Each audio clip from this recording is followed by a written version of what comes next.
Welcome to Digital Detectives, reports from the battlefront. We'll discuss computer forensics, electronic discovery, and information security issues and what's really happening in the trenches. Not theory, but practical information that you can use in your law practice. Right here on the Legal Talk Network.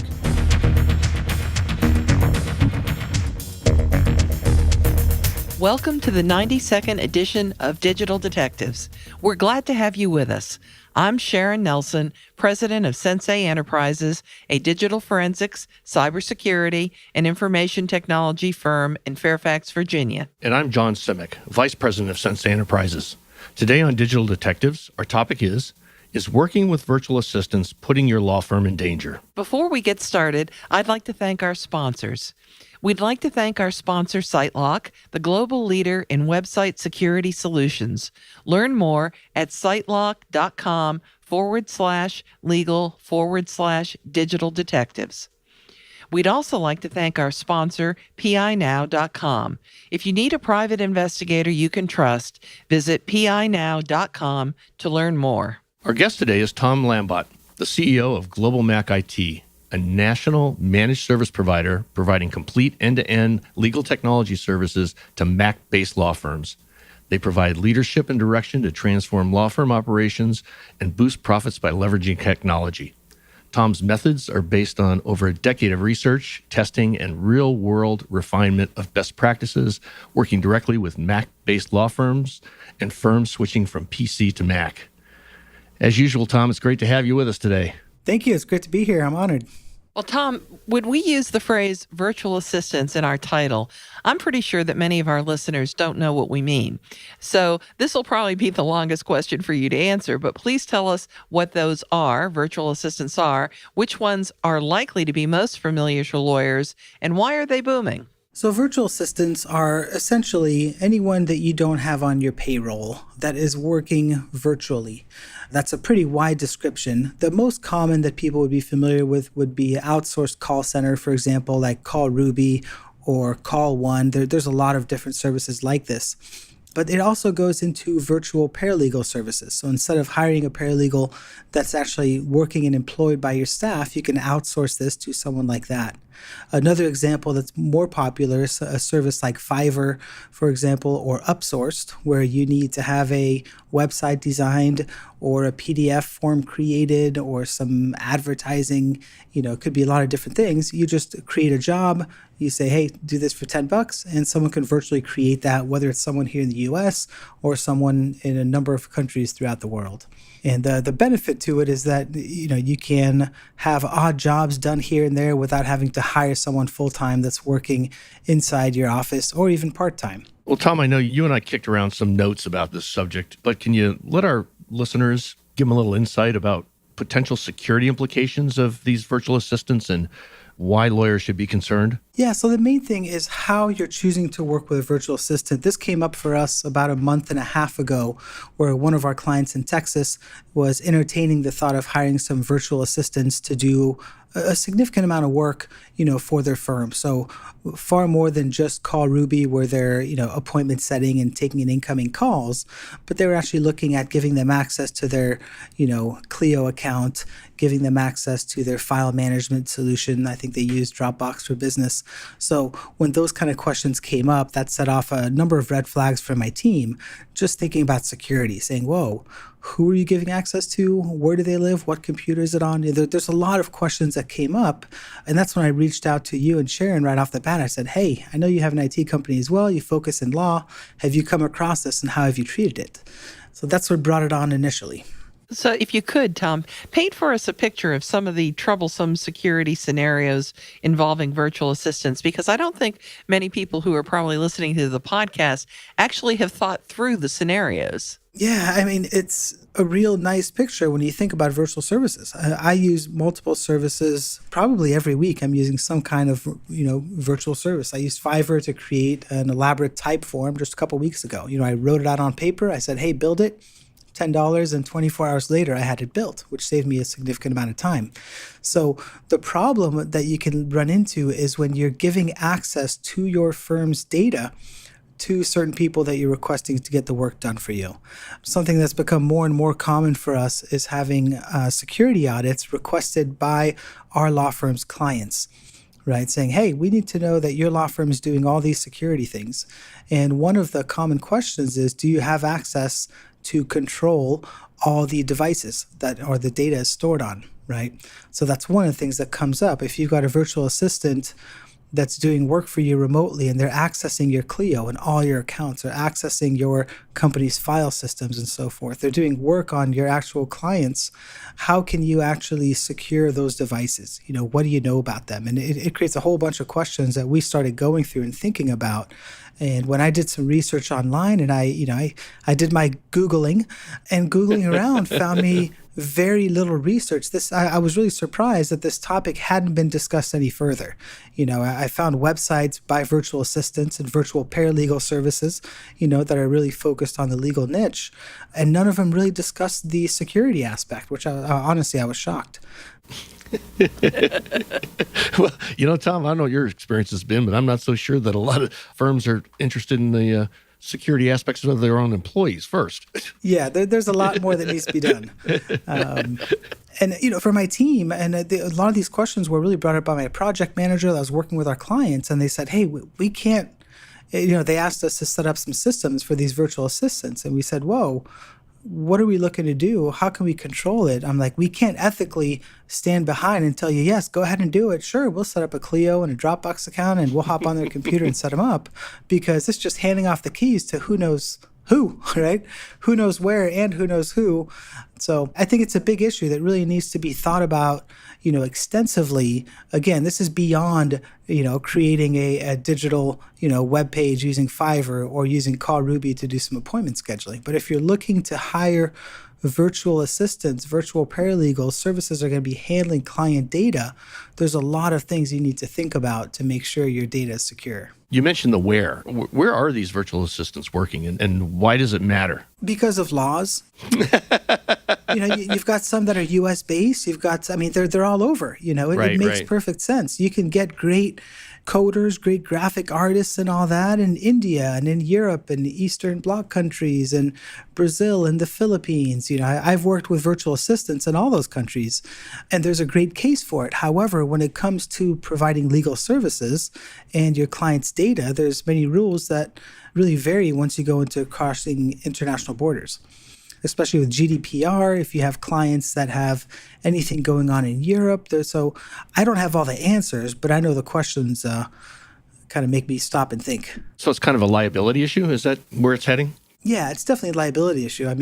If we were to set up a computer for someone and grant them access and they don't realize it, but their password is phished, or one of the websites, let's say they get access to Clio and Dropbox and they're doing some work for ABC law firm, and ABC law firm asks them to do something else, so they create a login for another website.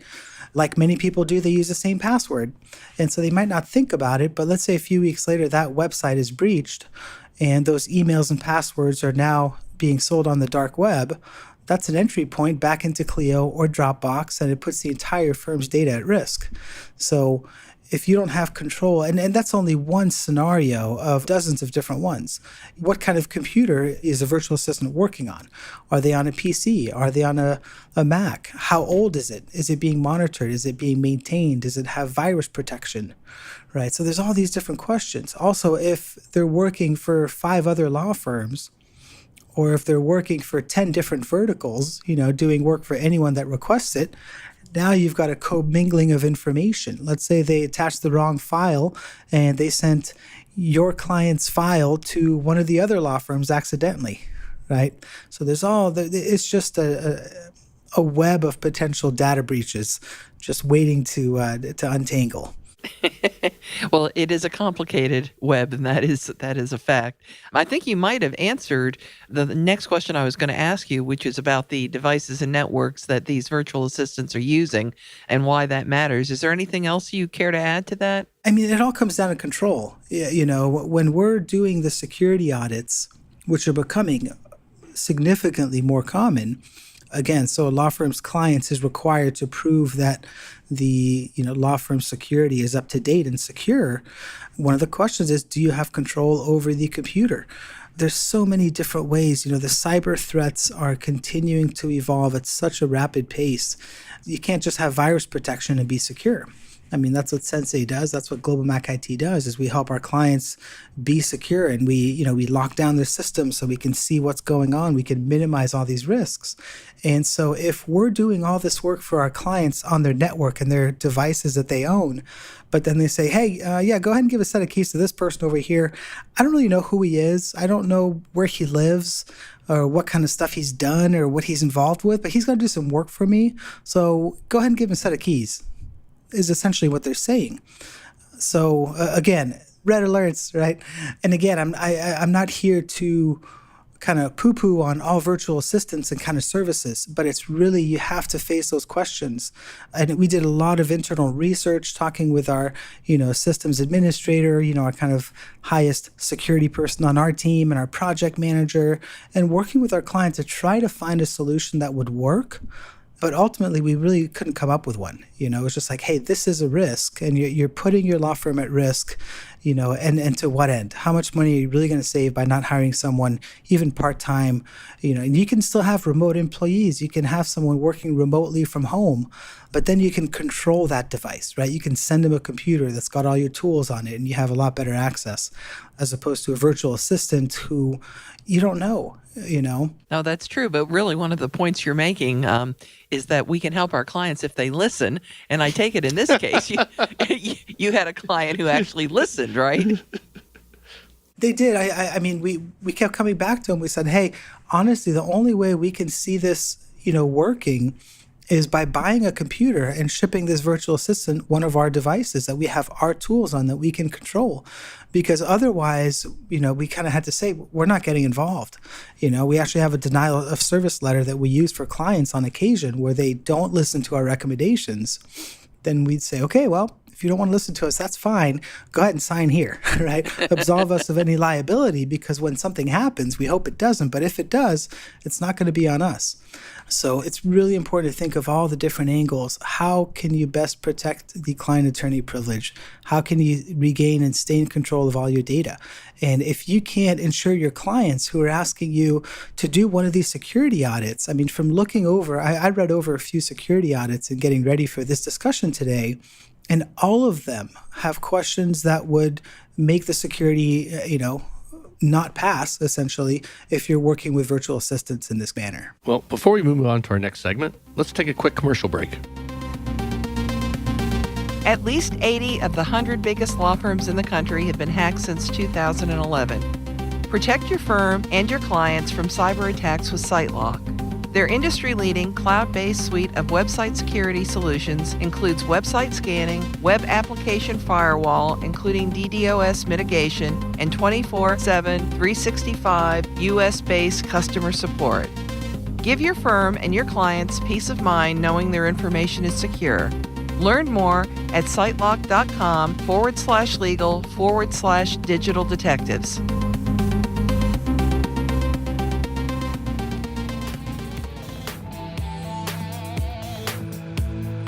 Does your law firm need an investigator for a background check, civil investigation, or other type of investigation? PINow.com is a one-of-a-kind resource for locating investigators anywhere in the U.S. and worldwide. The professionals listed on PI Now understand the legal constraints of an investigation, are up to date on the latest technology, and have extensive experience in many types of investigation, including workers' compensation and surveillance. Find a pre-screened private investigator today. Visit www.pinow.com.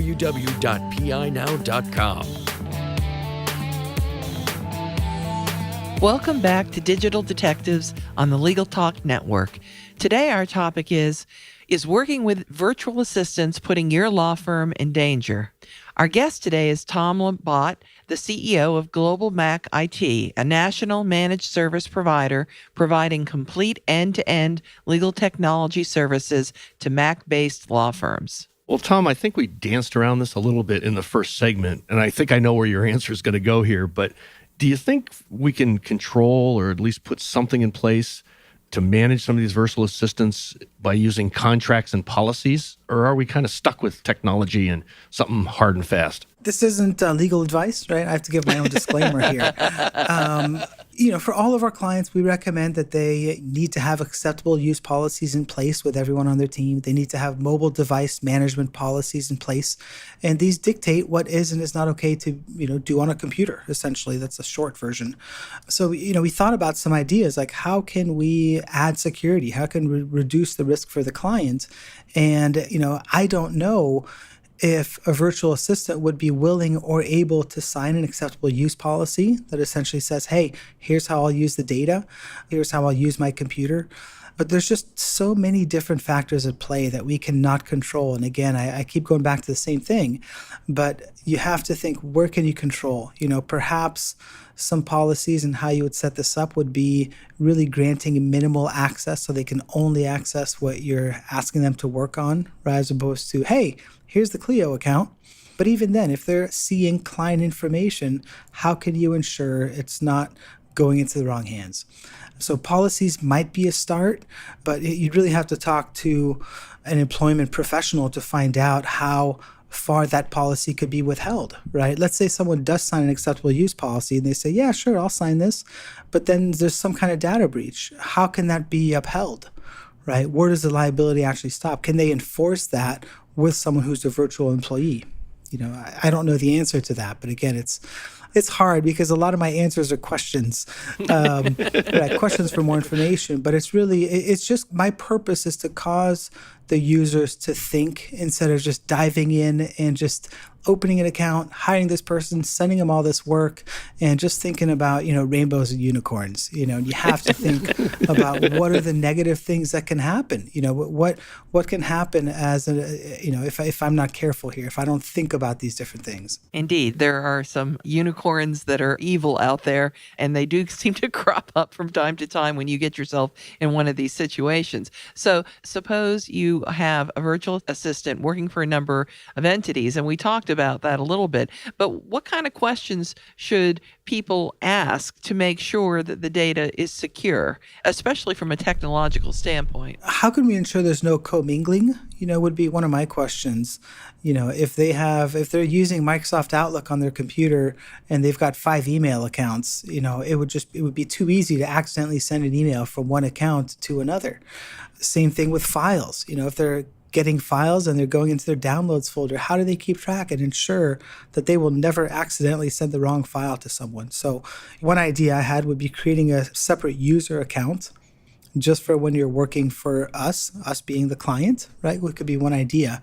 So these are security suggestions, but I don't know how far they'll go in securing the client. So Tom, let's talk a little bit about the due diligence and what should an attorney, I guess the steps they should go through, and we're kind of talking around some of that already, but investigating the security of a virtual assistant. Certainly the lawyers have an obligation to perform due diligence, and I'm sure that's kind of what started this whole conversation between you and your Texas client, right? That's what they wanted to do. Yeah, they had an idea and they said, hey, we want to do this, but how can we do it securely? How can you support us in doing that? First would be, you've really got to do your research into the company as a whole. If you're considering a virtual assistant company, you got to do your homework. Just because they have a nice, pretty looking website, don't sign up right away. We judge a book by its cover way more than anyone likes to think. I remember, 10, 15 years ago, I worked for a consulting firm and I was calling on CEOs of $500,000 to $5 million in revenue. And before I called them, I would check out their website. And instantly, I would judge them. Sometimes you'd have these 1989 websites, like the 4th website ever created, and it was for a company that was doing $10 million in revenue. So just because they have a good website doesn't mean they're a good company. You've got to find out who's behind the company. Where are they based out of? How do they protect your data? How do they secure your data? One good question that just popped in my head right now actually is take one of these security audits and send it to them and say, hey, can you complete the security audit and tell me how you're securing our data? How can you make sure that there won't be data breaches? That hadn't occurred to me until right now, but I think that's a really solid idea for starters. Well, I'm about to ask you a legal question, so feel free to turn it right around on me after you give me your thoughts. Fair warning there, Tom. But who is liable in a data breach that involves virtual assistants? I'm the wrong person to ask. I would say it's the client. I mean, if they choose to hand data to this party and then that party ends up getting into the wrong hands or having a data breach, the client made the choice to hand over the data. So again, I am in no way, shape, or form, have an ounce of legal knowledge. Well, when you say client, you mean law firm, right? The law Yes. firm that is your client. Yeah, and I think that, you're going down the right path. First of all, if there's a data breach, everybody's going to get sued. So you have a virtual assistant, they're going to get sued, but are they the deep pocket? No, they're not the deep pocket. So they'll be named in the suit more than likely, but the law firm is certainly going to get sued because that's where the money is. And are they going to be liable? These things always end up settling. That's what happens, but the bigger the suit, the bigger the settlement. So this business of having virtual assistants is far more dangerous, I think, than most law firms realize, and they pay vastly insufficient attention to exploring both the policies and the technology involved in protecting the client data when they employ a virtual assistant. So I think their liability risk is huge, and you can't not everything is covered by a cyber policy, and their regular insurance, if they don't have a cyber policy, they're certainly going to be in a world of hurt. So this is something where we have to, and I know you lecture like we lecture all the time, we have to keep telling them this is very significant. You manage your risk by a combination of doing all this reasonable investigation, using technology, using policies, and then you cover the rest of the gap with cyber insurance. So that's the best you can do. Do you agree with that, Tom, being a non-lawyer? Absolutely, 100%. I mean, in this case, the reward, does not justify the risk. You've talked about, the lawsuit and the suing or whatever, but outside of that, there's so much more. The cost to your reputation and, the cost to mitigate a data breach and the time and energy you're going to be spending doing this instead of practicing law and billing hours, and to save how much money, right? So again, virtual paralegals out there are going to hate me right now, and probably all of us, because of the discussion we're having. But if they can bring back and tell me how they can secure the data, I would love to hear it. But the sad truth is, we did the research. We looked online. We found, virtual paralegal websites, and we looked around, and there was nothing ever brought up about security. And so until you prove me otherwise, I'm not going to be a believer in using outsourced legal virtual services. Well, Tom, finally, we've been talking a lot about security, but what can we do to improve our security posture with virtual assistants? I think Sharon kind of touched a little bit on cyber liability policies, and that's a good way to go. And I know a lot of law firms probably don't realize that they don't have coverage and or the rider, but I'm glad she mentioned that, because I'm in the process right now of renewing our cyber liability coverage. And they talk about first party and third party, and do you have control, or does the third party have control of the data? And that's radically, I think, going to impact premiums. But that's just one item. But are there other things that we can consider to improve that security posture? I would consider all the different ideas we've brought up, right? So the best idea I've brought out of this discussion is asking them to complete a security audit. I would ask the cybersecurity company that's issuing the policy, asking them specifically what would happen in this scenario. That's something that hadn't hit me until today when you brought it up again. But say, hey, I know we've got the cybersecurity policy. If we worked with virtual assistants and there was a data breach, would that be covered? Would that be included? They might outright say, nope. You're on your own. And we don't know. I don't know which way. I'd be really interested to find out what they would say in response. But again, it's you are giving up control. You're just opening the door to a whole bunch of things that you have zero control over. And so in my mind, if I was the insurance company handing out that policy, I'd cover myself from that, because that's a huge risk that otherwise they're not open to. Well, we sure have appreciated you joining us today as our guest, Tom. It's always such a pleasure, always a good conversation. And really, some of our best friends are, strictly speaking, sort of competitors. But isn't it funny? There's plenty of fish in the ocean, and we all get along beautifully. And isn't that the way it's supposed to be? Absolutely. It's all about mindset. It's an abundance mindset. And if you have that, everyone can get along just great. Well, thanks. Your expertise is always so valuable, and we just enjoyed talking with you. So we appreciate you being with us, Tom. Wonderful. Thank you for having me. Well, that does it for this edition of Digital Detectives. And remember, you can subscribe to all the editions of this podcast at LegalTalkNetwork.com or on Apple Podcasts. And if you enjoyed our podcast, please rate us on Apple Podcasts. And you can find out more about Sensei's digital forensics, technology, and cybersecurity services at senseient.com. We'll see you next time on Digital Detectives. Thanks for listening to Digital Detectives on the Legal Talk Network. Check out some of our other podcasts on LegalTalkNetwork.com and in iTunes.